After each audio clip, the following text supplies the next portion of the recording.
총선 대담 1, 2편으로 방송된 고양시 판세 분석과 철새 정치인 편이 많은 호응을 받고 있습니다. 독자 여러분께 감사드립니다. 오늘도 제야원로 정치인인 고철영 본부장님 자리해 주셨습니다. 안녕하세요. 안녕하십니까. 본부장님에 대한 평으로 너무 강하다라는 말들이 있습니다. 물론 직접 만나본 분들은 감성이 풍부한 분이다라고 하지만요. 예, 사실 저를 알고 보면 굉장히 부드럽고 좀 모자랄 정도로 좀 순박한 데가 있습니다. 그런데 이 시민 운동을 하다가 보면은 사실 약하게 할 수가 없습니다. 강하고 강렬하게 해야 되기 때문에 제 내면의 세계를 숨기고 어쩔 수 없이 외향적으로 나타나는 것은 강할 수밖에 없습니다. 이 점 시청자 여러분께서 좀 양해 좀 해주시고 이쁘게 봐주시면 감사하겠습니다. 고양 인터넷 신문에서 고양시 총선 대담을 의뢰했을 때 많은 고민을 하신 걸로 알고 있는데요. 예, 우선 이 총선 대담, 판세 분석, 후보 검증 이게 굉장히 까다롭고 어떻게 보면 어떤 진영한테는 치명적인 이 상처를 남길 수가 있기 때문에 저로서는 신중하게 생각을 안 할 수가 없었습니다. 그렇지만 제가 시민운동을 한 이유가 고향 시민의 작은 권리를 찾고 행복을 지키고 이거였습니다. 그런데 이때 제가 입을 다물고 제가 알고 있는 이 각종 정보라든가 여러 가지 정치 철학, 지식 이런 거를 숨긴 채 시민들께서 이번에 투표장에 가는 이 주권 행사에 도움을 조금이라도 안 드리고 모른 척 한다 그러면 이거는 시민운동가라서 할 일이 아니다 이렇게 생각하고 저도 위험을 무릅쓰고 고향 인터넷 요청에 응하게 된 것입니다. 자, 학교를 졸업한 청년들은 좋은 일자리를 얻어서 부모님을 즐겁게 기쁘게 해드리려고 그립니다. 그리고 어른들은 우리 자녀들이 학교에 가서 친구들하고 잘 어울려서 집에 돌아와서 또 바깥에 나가서 친구들하고 재미있게 놀고 이런 우리 자녀들이 행복하고 즐겁게 그리고 맑게 자라기를 원합니다. 그리고 우리 가장들은 항상 좋은 일자리에서 혹은 사업을 해서 수입을 고정적으로 얻어와서 경제적으로 윤택한 상태에서 이 행복을 누리기를 원합니다. 이것은 큰 행복을 우리가 원하는 게 아닙니다. 작은 행복, 우리 삶에 있어서 작은 권리를 찾고 작은 행복을 지키려고 우리가 노력하는 거 아니겠습니까? 그리고 우리 희망은 바로 그 작은 행복입니다. 그런데 지금 우리 사회가 어떻게 됐습니까? 정치 지도자들이 나라를 진짜 솔직한 말로 개판으로 만들어가지고 우리 삶이 거의 내일을 알 수 없고 우리 사회가 내일 어떻게 진행될 수도 알 수가 없는 이 절박한 처지에 놓여 있습니다. 그러면 우리 이 사라져가는 작은 희망, 우리 작은 행복을 누가 찾아주겠습니까? 바로 이 정치 지도자들이 그 길을 열어줘야 됩니다. 고향 시민의 이 삶과 이 행복, 권리 이거를 이번 선거 총선 때 4명의 지도자들이 우리의 길을 열어줘야 되는 겁니다.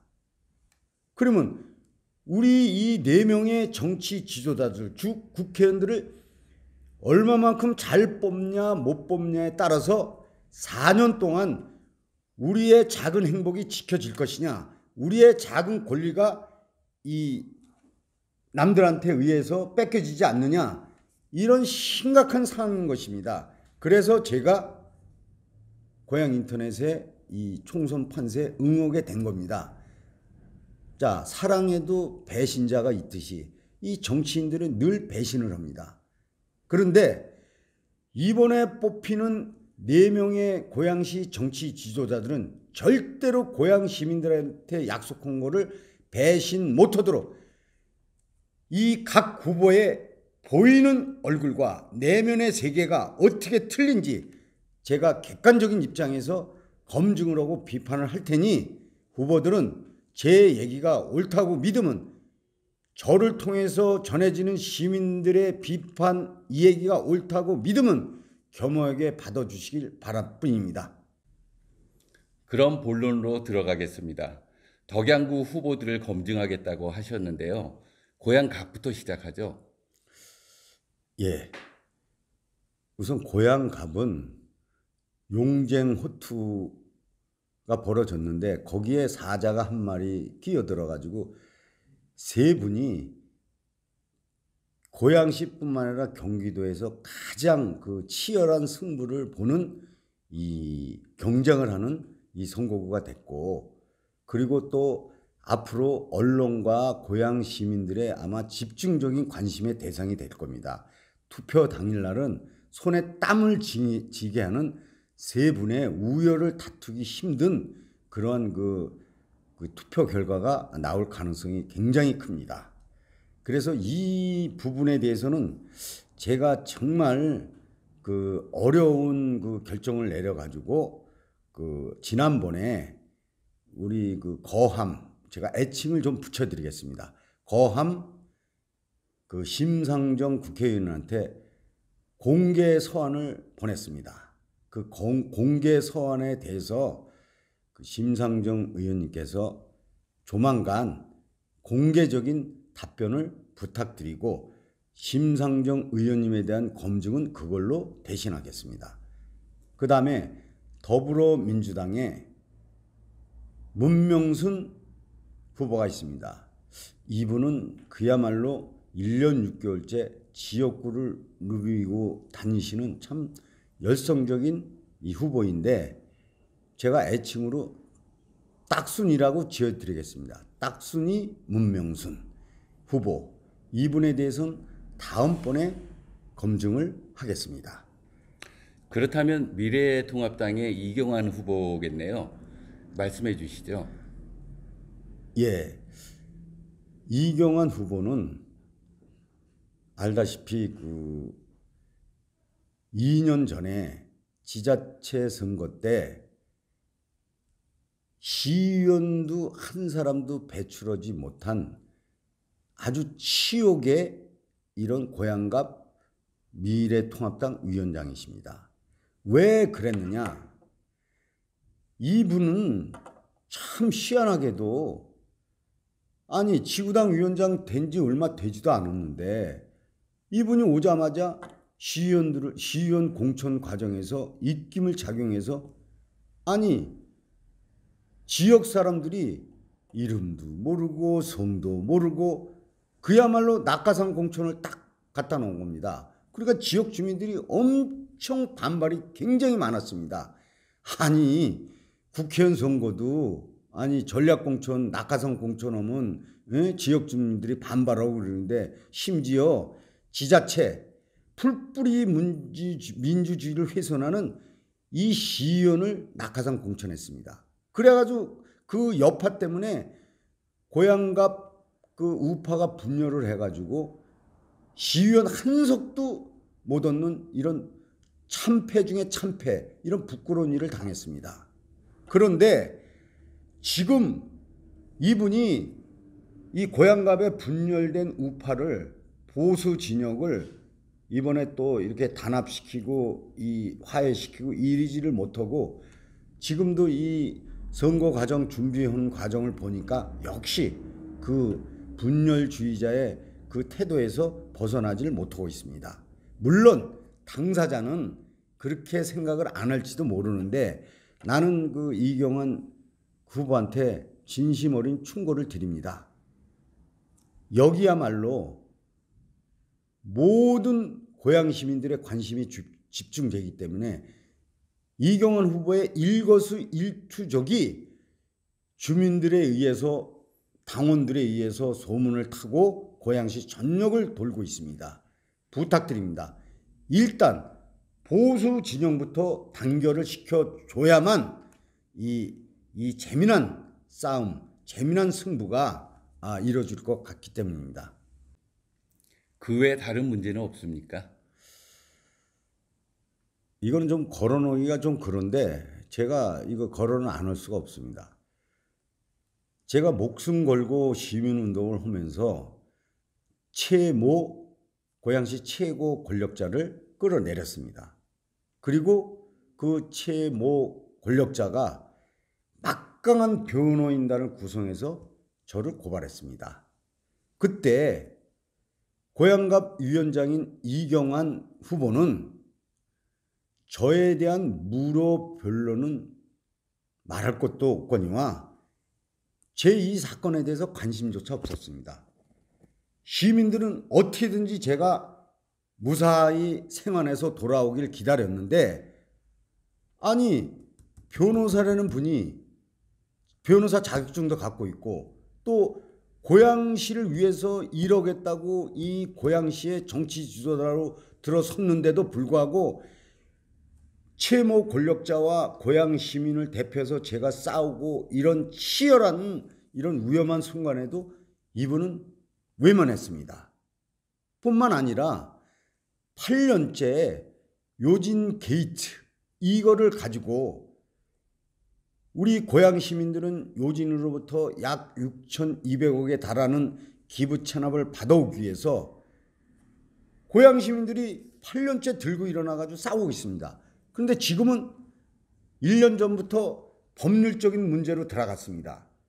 그러면 이경환 후보는 고양 시민들을 위해서 고양 시민들의 어려움을 해결해 주기 위해서 지구당 위원장을 맡고 있었고 또 이번에도 고양 시민을 위한다고 이 국회의원에 출마를 하신 거 아닙니까?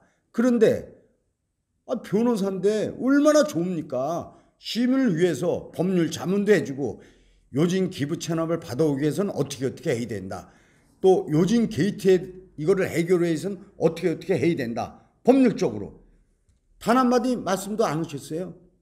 아니 고양시에 이렇게 크고 큰 이 난적한 사안에 대해서 말씀 한마디 안 하시면서 아니 고양시를 위해서 무슨 일을 하시겠다고 이 국회의원에 출마하신 건지 전 좀 납득이 안 갑니다. 저뿐이겠습니까? 자, 그래서 전 이경환 후보한테 선배로서 충고 한마디 하겠습니다.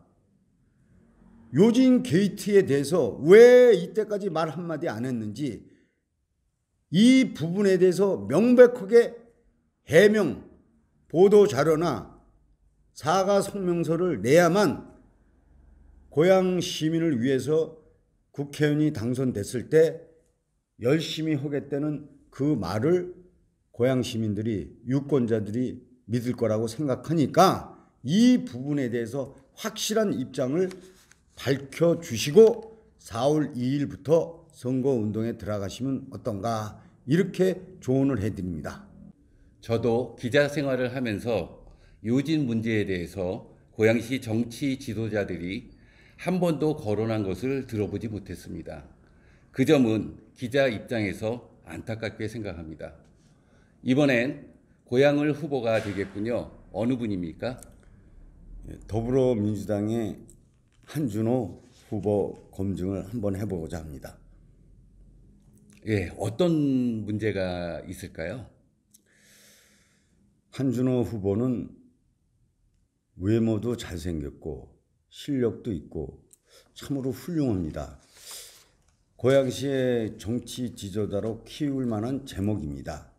그렇지만은 몇 가지 문제점이 있는데 이런 거를 슬기롭게 극복하지 않는 한 정치 지도자로서 나서는 안 된다고 생각하기 때문에 오늘 다시 한번 제가 강력한 비판을 하고자 합니다. 먼저 이 가족 문제 발언에 대하여 이거를 수습하는 과정에서 언론인으로서는 해서는 안 되는 이런 또 다른 행위를 한 것이 포착이 됐습니다. 부탁드리겠습니다. 이 부분에 대해서 조만간 공개적으로 사과 내지는 해명을 하여 주실 것을 부탁드립니다. 만일에 그렇지 않으면 이 부분에 대한 메가톤 검증을 조만간 제가 할 예정에 있습니다. 아, 그런 일이 있었군요. 기대가 됩니다. 다른 문제는 없습니까? 코로나19 사태와 관련해서 한준호 후보가 한 행위, 비판받아야 될 행위가 있습니다. 화면을 보시면 아시겠지만 한 후보가 전략 공천을 받자마자 곧바로 기자회견을 했습니다. 코로나 사태 때문에 사회적 거리 두기, 특히 개인 간의 2m 이상 떨어지기, 실내에서 마스크 착용하기, 이런 상황인데 한 후보는 화면에 보시다시피 약 25명의 덕양구 주민들을 불러 모아놓고 빽빽한 상태에서 사진을 찍었습니다. 더군다나 여기는 노인분들도 몇 분 계십니다. 아니, 정치 초년생이라고 그리는 한 후보께서 무슨 오자마자 새 가시를 합니까? 새 가시도 모자라서 이 누구든지 이 코로나 사태 때문에 같이 10명 이상 모이는 것을 자제하고 있는데 빽빽하게 모여서 이 사진을 찍고 이거를 보란 듯이 보도자료를 뿌리고 사진을 공개를 하고, 전 이게 납득이 안 갑니다. 이런 자세야말로 정치 지도자 될 자격이 없지 않나, 저는 이렇게 생각하고 있습니다. 한 후보 측에서 실수가 있었네요. 추가적으로 하실 말씀이 있으신지요? 자, 우리가 한 달 전에 어떤 일이 벌어졌습니까? 신천지 때문에 대구를 비롯해서 전국적으로 코로나19가 걷잡을 수 없는 이 확산 추세이 벌어진 사실을 알고 있지 않습니까? 그리고 이 신천지 교인 명단과 교육생 명단을 대통령, 경기도지사, 고양시장이 찾으려고 혈안이 됐습니다. 신천지 쪽에서는 제공을 안 오고, 이런 상황이 벌어진 걸 우리는 너무나 잘 알고 있습니다. 자, 종교의 자유는 있지만 여기서 종교라는 거는 사회 질서에 위반하지 않고 특히 거의 내란의 수준에 가까운 사회 질서를 파괴할 경우는 헌법에 보장하는 종교의 자유를 누릴 이런 자격이 없다고 생각합니다. 국민들이 신천지 측에 신천지 교인 명단을 제발 제출해달라, 교육생 명단을 제출해달라, 이렇게 아우성을 쳤는데도 불구하고 신천지 쪽에서 자발적으로 이걸 전부 내놓지는 않은 걸 우리가 다 알고 있습니다. 그런데 이 고양시에서 아주 회개한 일이 벌어졌습니다. 자, 지금부터 제 말씀을 잘 경청해 주시기 바랍니다. 고양시에서 청년들의 일자리 창출, 이거를 돕기 위해서 고양시 덕양을 지역에 건물 하나를 임대를 해가지고 청년들이 와가지고 자유롭게 소통도 하고 또 청년들의 진로 이런 거를 상담하는 단체가 왔을 경우 그 건물을 빌려줍니다. 이름하여 청취다방. 그런데 작년 9월 달에 신천지 소속 단체가 이거를 빌려가지고 9월부터 11월까지 25명의 우리 한참 자라는 청년들을 상대로 5차례 교육을 했습니다. 그리고 이 교육 과정에 들어간 이 젊은 층들이 이상해가지고 이거 신천지 포교 활동 아니냐, 그래서 고양시에 민원을 제기했고, 고양시에서는 11월 달에 이것이 신천지 포교 활동이다 라고 판단을 해서 이거를 중단을 시켜버렸습니다. 자, 그런데 여기에 우리의 그 한준호 후보가 너무 훌륭하기 때문에 여기에 강사로 교육생의 선생으로 초빙을 받고 5차례 여기서 강의를 했고, 또 신천지 교회 그 책임자들, 단체 책임자들과 수시로 이 학생들을, 젊은이들을 잘 교육시키기 위해서 수시로 만났다고 합니다. 자,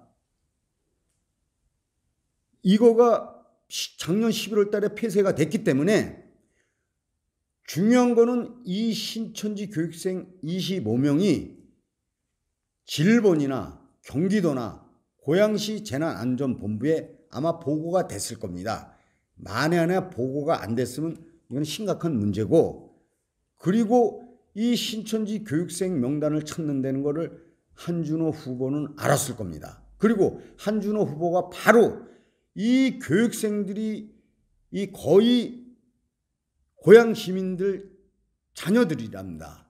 그러면 이 사람들이 포교에 넘어갔을 수도 있고, 또 그때 당시 코로나19와 관련돼서 검진 대상에 이 25명이 있다는 것을 한준호 후보는 알았기 때문에 이 공천을, 전략공천을 받아서 여기에 내려오기 전에 한준호 후보는 이 공인으로서, 또 고양시 쪽에 출마하려고 노력하는 사람으로서, 또 민주당에서 인재로 영입된 이상의 이것을 공개적으로 사과를 하든가 어떤 발표를 했어야 됩니다. 그리고 이 25명의 자녀들 그 부모를 찾아가서, 지역구 유권자들이 많을 겁니다. 25명 중에 찾아가서 이렇게 나는 모르고 이렇게 했는데 당신 자녀는 안 전원이냐, 최소한도 이런 사후 조치는 해야 옳은 거 아닌가, 이렇게 생각합니다.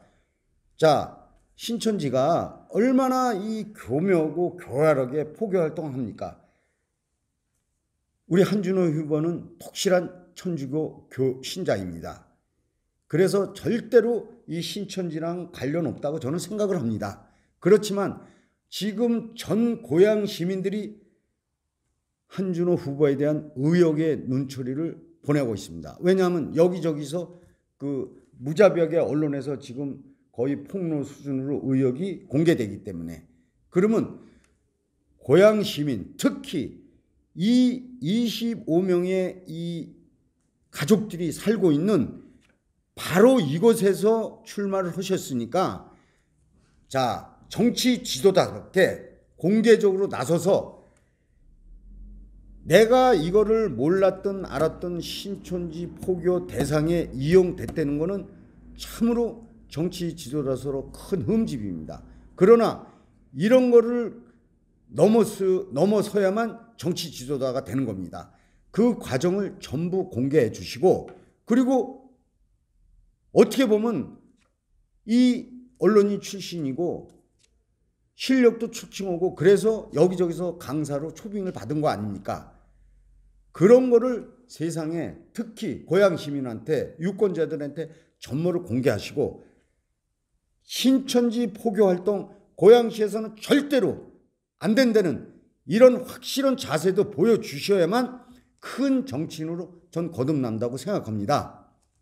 자, 신천지와 관련이 전혀 없다 그러더라도 지금 소문이 돌고 있는 거는 억울합니다. 이게 흑색선전이고 마타도아가 될 수가 있습니다. 이 선거판에 가장 질 나쁜 게 마타도아하고 흑색선전입니다. 이것을 온몸으로 막아내 주세요. 신천지 이 교육생 모르고 강의에 들어가신 거 아닙니까? 어떻게 보면 억울한 피해자가 될 수가 있습니다. 이것 때문에 고향 시민들의 표심이 흔들려서는 저는 안 된다고 생각합니다. 그러기 위해서는 앞장서서 반드시 이 청취 다방과 관련된 이 신천지 25명 교육생과 관련된 강의 내용이라든가, 그리고 그 과정이 어떻게 진행됐는지, 자, 지금부터 이 공은 한준호 후보한테 넘어간 겁니다. 이 고양시의 고양 시민들은 우리 정치 지도자 4명을 뽑는데 어떤 일이 있어도 법을 어기지 않는 공명선거, 이것보다 더 도덕적으로 한 차원 높은 공정선거를 원하고 있습니다.